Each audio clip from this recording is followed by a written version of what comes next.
et extrêmement professionnel aussi, parce que l'unité des carabiniers, la fanfare des carabiniers, est d'une qualité exceptionnelle. Oui, effectivement, je disais tout à l'heure, la plupart de ces carabiniers musiciens sont des grands prix de conservatoire. D'autre part, le maréchal des logis Escafre lui-même est grand prix du conservatoire de Paris. Il est compositeur et il joue dans différentes. Il a joué et il continue de jouer dans différentes formations, autant des formations classiques que de jazz. C'est dire la richesse de l'inspiration du compositeur qui puise un petit peu dans tous les répertoires pour enrichir celui de la fanfare des carabiniers de Monaco.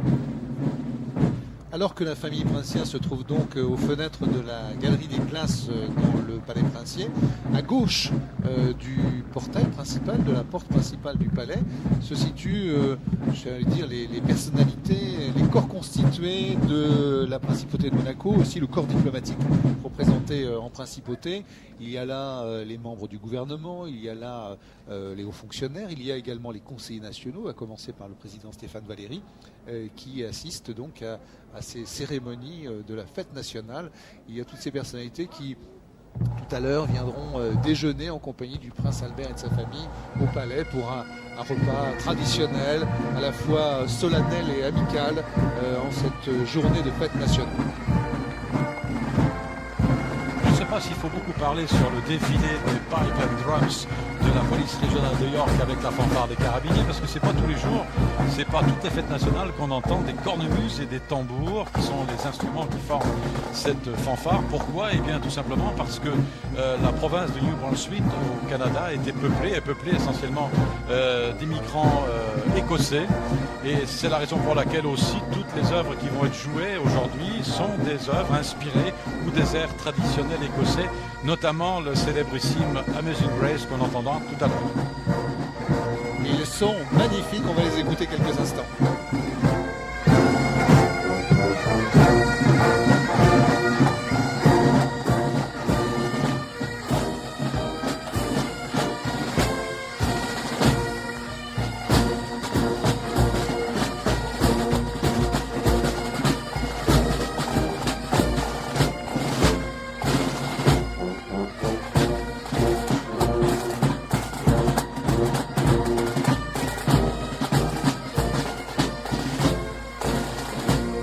On va retrouver également Valérie Campora qui, je crois, est en place devant le palais. Est-ce que oui, vous êtes avec un petit témoin, un jeune témoin de cette fête tout à fait, nationale? un jeune témoin, Olivier, qui est monégasque. Alors Olivier, depuis quand tu viens sur la place du palais? Depuis tout petit, depuis l'âge de 5 ans, même plus jeune je pense. Après je m'en souviens plus donc... Ça représente beaucoup de choses pour toi à ce moment. Oui, premièrement parce que je suis monégasque et parce que c'est pour mon prince qu'on vient. Tu es venu en famille?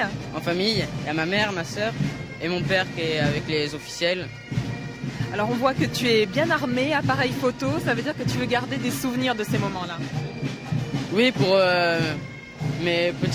mes enfants plus tard et pour montrer à mes amis et plus tard pour mes parents quand ils pourront plus venir. Merci beaucoup Olivier. Merci Valérie, merci aussi à Olivier pour ce témoignage assez représentatif, je crois d'ailleurs, de la ferveur et puis du climat amical qui règne ici en principauté entre les résidents, les monégasques et puis la famille princière qui est célébrée aujourd'hui. Alors José, je sais que vous êtes incollable sur la musique écossaise. On va vous écouter quelques instants. Non, je ne suis pas incollable. La preuve, c'est que j'ai dit qu'Amazing Grace tout à l'heure était un air écossais, alors que c'est un air irlandais. Donc vous voyez vraiment. Mais cette musique, évidemment, je pense que personne les n'est parfait, téléspectateurs, non, c'est vrai, surtout moi d'ailleurs, mais tous les